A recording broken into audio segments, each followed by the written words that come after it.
Okay, chapter 28 of Allan Stratton's The Dogs. The next couple of days I'm up and down like a toilet seat. Once I'm at home, I'm at the home, how do I ditch Benji to see Mrs. Murphy? What'll I say to her? What if she's not alone? Worse, what if Cody busts in while I'm there? I try to talk about it with Jackie, no such luck. He watches me all around the house, but he won't come out. Like, he'll be at the door to my room, but when I look up from my desk, he's gone. Same thing when I'm out front of the TV.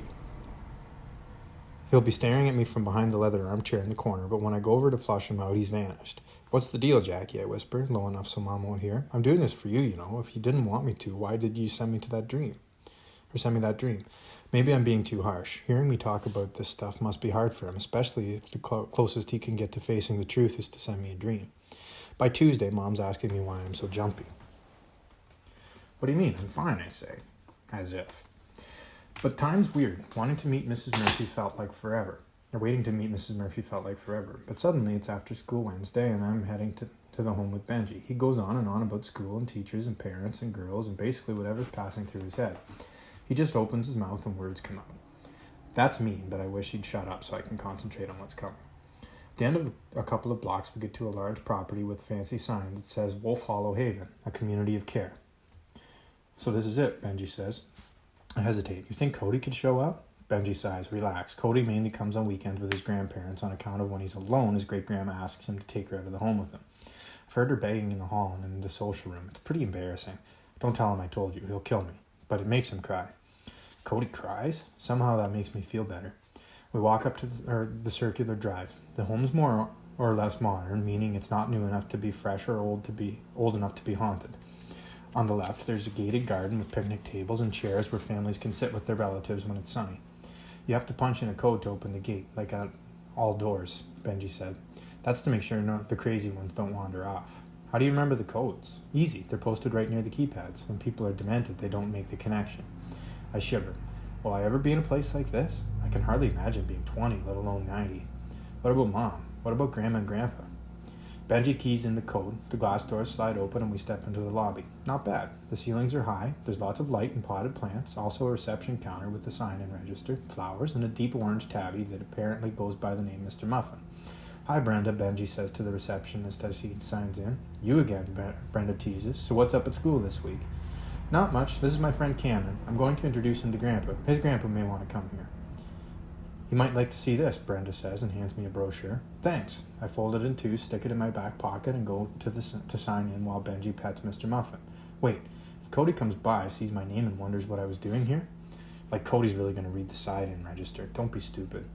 Stupid or not, I scribbled my name so no one can read it. Then Benji and I walk down the corridor wide enough for wheelchairs to pass each other, and around people with canes and walkers, or who just stand holding the handrail. A woman Grandma's age marches toward us in a polka dot blouse and track pants. They're really something today, aren't they? But what can you do, she says and keeps marching. That's Margaret, Benji whispers. She thinks she works here. We cross a large open area where old people sit on the couches staring into space, or at tables playing cards, or in front of the TV beside the piano. They have art classes and sing-alongs here, Benji says. Oh, and that's the door to the dining hall over there. And over there's the chapel. And here's Grandpa's wing. Some people are with it, some aren't. The wings are mixed, except for memory lane, where they put the ones who've forgotten how to move or talk. Creepy. Yeah, but everything else is nice, huh? I mean, if you're old, Mom says the best thing is it doesn't smell of pee. If you're old. Mom says the best thing is it doesn't smell like pee. We walk down the hall. Beside each door is the person's name and a glass case with personal photographs and knickknacks. I guess to help people know which room is theirs. We pass Mrs. Hilda Green, Mr. James Hardy, and Mrs. Hannah Murphy. Hannah Murphy, my heart skips. There's a photo of Cody and his parents in her memory case. As we pass, I glance inside at a tiny woman in a dressing gown looking out the window in the courtyard. A few more doors and Benji says, this is Grandpa's room. His memory box has family photos, a plaque from the 4-H club, and a small brass tractor replica. Inside, Benji's grandpa is propped upright on one of those adjustable hospital beds with guardrails. Benji says hi, introduces me, and we pull up a couple chairs. His grandfather raises his hand a few inches and makes sounds that I think mean, Benji, how are you? Good to see you, but it's hard to tell. Benji takes his hand and talks to him. I feel totally guilty. Guilty about being here pretending to be Benji's friend and about the mean things I've thought about him. He's so kind. Would I visit my grandpa twice a week if he was here? I want to think so, but I'm not sure. That makes me feel bad too.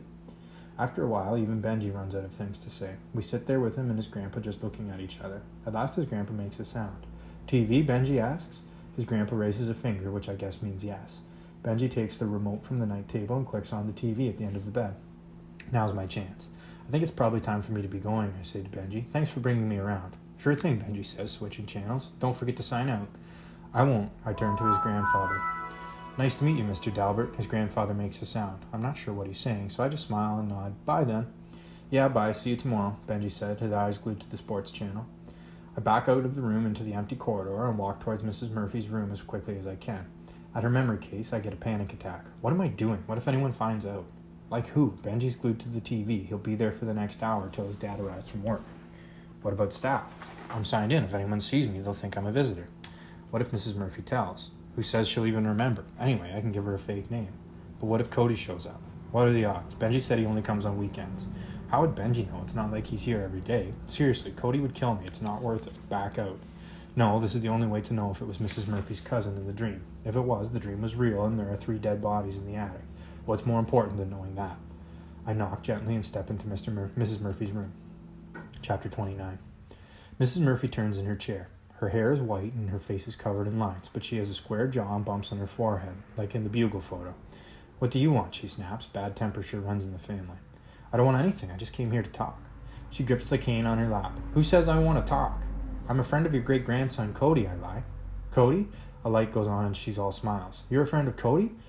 Yes, I came by to say hello for him. Oh, well, come in, come in. Her hand twitches to the chair beside hers. Twitches me to the chair beside hers. I look around at her stuff. A lifetime in a room. There's the tea trolley, the TV console and shelves, covered with framed family photos. The quilt on the wall. Did she make it? The painting on the farm. Was it hers? Or of a farm. Was it hers? And the old knitted lamb doll on her pillow. Mrs. Murphy squints at me like she's trying to remember who I said I was and why I'm there, but is embarrassed to ask. So yeah, I say, helping her out. I'm here to say hi for Cody. Cody. That's nice. He's a very special boy, isn't he? My little Cody. I like that picture you have of Cody in the hall. I bet he's in some of the other family pictures too. Oh yes, I have lots of pictures of Cody. Can I see a few? She nods and I check the frames up close, pretending to see Cody while searching for the face I saw in my dream, the face of her cousin, Matthew Fraser.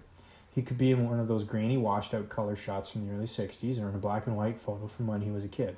Maybe in a group of kids and cousins at a family picnic. Either way, it'll be hard to spot him. Those are great pictures, I say, sitting down again. I really like the one of you and your parents, kids, and grandkids. I have no idea if those shots are there, but it's a pretty safe bet. Also a safe bet she won't disagree in case I'm right.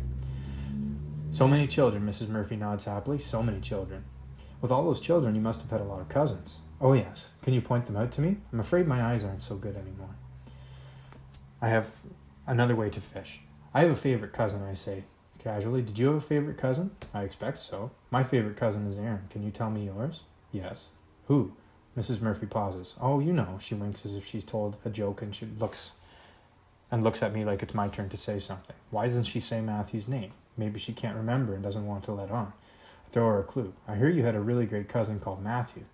Matthew. Her eyes clouded over. Yes, Matthew Fraser. Mrs. Murphy puts a finger to her lips. Reg says I'm coming home next week. I mustn't talk about Matthew.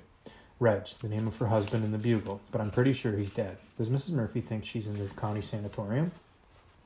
Reg is right. We shouldn't talk about him. I nod seriously. But I'm pretty sure it's okay to say what Matthew looked like. Well, Matthew looked like Matthew. I know, but could you describe him? Mrs. Murphy stiffens. Why? No reason. Time for a happy thought. I know your great-grandson, Cody. Your farm is just a little bit further from town than ours. You're on a farm near ours? Yes, the one beside the Sinclairs. The McTavish farm? Mrs. Murphy bangs her cane on the floor. Frank McTavish killed Matthew. Shh, please, Mrs. Murphy, shh. She lurches to her feet and raises the cane. Don't tell me to shush, she yells. I know what I know. I jump up and raise my hands. It's okay, Mrs. Murphy, I know. Don't lie to me. You think I've lost my wits? I'm not crazy. Mrs. Murphy, please. Who are you anyway? She takes a step toward me. You're not a doctor. I back up. I'm a friend of your great-grandson, Cody. Liar, she swings her cane. Cody's a baby. Mrs. Murphy, please, I'm just a kid who lives on the farm. Jackie's the only boy on that farm. He's dead. They're all dead. She swings again. Her cane knocks the framed photo off her tea trolley. They crash to the floor. Glass shatters. Who are you? Who sent you? Nobody. Liar. Mrs. Murphy charges toward me. I race into the corridor. To my right, Benji's staring out of his grandpa's room, mouth wide open. Nurses and workers run down the hall from behind him. Others run up from my left. They pour past me into Mrs. Murphy's room. The last one grabs my arm. What are you doing in there? Nothing. I shake free and she falls as I bolt to the social room, cross it, and dash down the hall to the front doors by the reception desk. Don't forget to sign out, Brenda says cheerfully. No time. No time. The nurse who fell is back on her feet and barreling toward me. I see the code by the door, tap the keypad, and escape as she bursts into the foyer. Stop! Come back! Are you kidding?